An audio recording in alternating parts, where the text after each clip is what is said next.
কাল সকালবেলা আসমো, কাল সকাল 10টায় নামবো। শোন,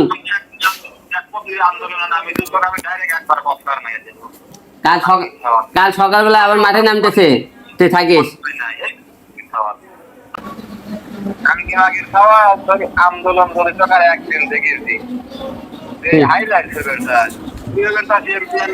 মায়ের খালো তোর মনে নয়, সেদিনকে না বলা তো দত্ত সেদিনকে গেট করে ফেলা দিতে কোন জায়গা জিনিস না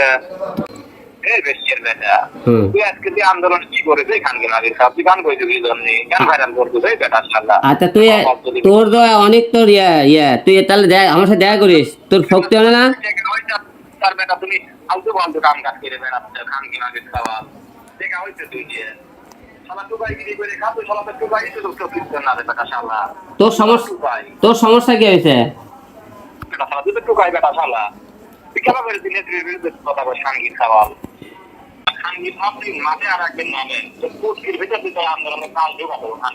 কাল সকালবেলা আসমো, কাল সকাল 10টায় নামবো। শোন,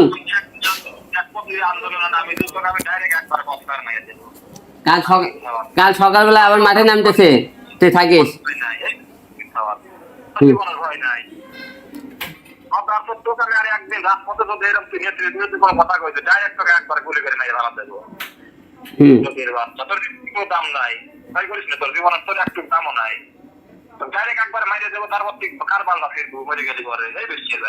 তোকে আমাকে মারার জন্য কে, তোকে আমাকে মারার জন্য কে টাকা দিছে?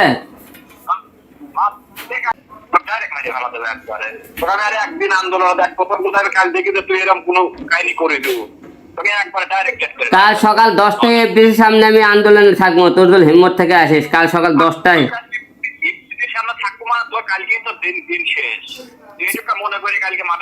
কাল সকালে আমি এফডিসি সকাল 10টায় আমরা ছাত্রদের সাথে থাকবো। সামনে আসে তোর কালকে তোর জীবনের শেষ দিন, তোর আর বাড়িতে থাকা লাগবে না, তোর বউ আমার আসে আসতে কালকে। ঠিক আছে, কালকে সকালবেলা মাঠে নামে তোর বউ আমার কাছে গেছে। ঠিক আছে, তুই তো তোকে তুই যে কে তা আমরা চিনতে পারছি। আওয়ামী লীগ আছিস, চামচে গেছিস দাস।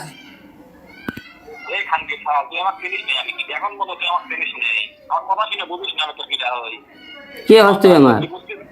তুই ক্যাডার? তুই ঢাকা শহরে ক্যাডার না মাস্টার না হেলথ এমপি মন্ত্রী?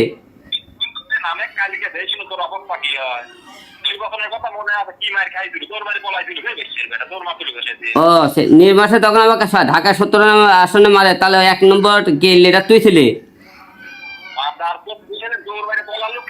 ও বুঝতে পারছি, তাহলে তোরেই তো আমি খুঁজতেছিলাম যে ঢাকা 17 আসনে আমাকে মারতে মূল হুকুমদাতা ছিলি তুই।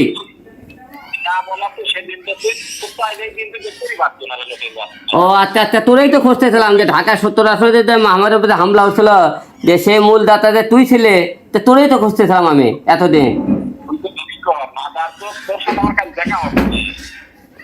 ঠিক আছে, আর তো তোমাকে তোরে আমি খুঁজতেছিলাম যে ঢাকা 17 আসনে যে আমাকে আওয়ামী লীগ থেকে যে লোকজন মারা হয়েছিল, সেটা হুকুমদাতা যে তুই ছিলি, তো এটা তো আমি আজকে খুঁজে বার করতে পারলাম।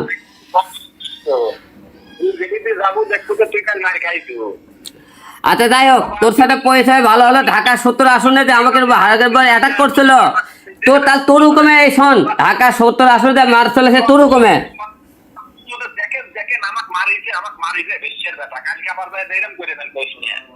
ঠিক আছে, তাহলে তোর সাথে পরিচয় ভালো, ঢাকা 17 আসনে তোর হুকুমে মারছিল আমারে।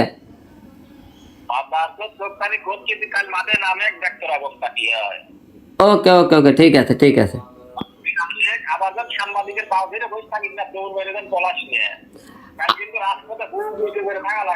শোন, আমার চিন্তা না করে তোর চিন্তা কর। এখন তোর কি হবে?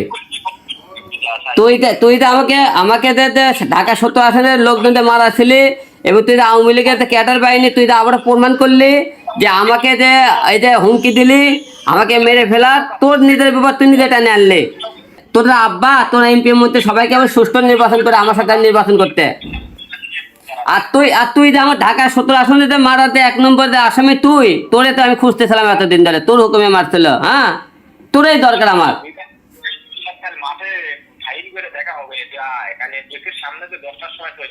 ওকে ওকে ওকে, ঠিক আছে। থেকে যদি পলাশ নিয়ে ঠিক সামনে থেকে নেতৃত্ব দিলাম কিন্তু পলালে কিন্তু তোর অবস্থা খারাপ হবে। ঠিক আছে ঠিক আছে।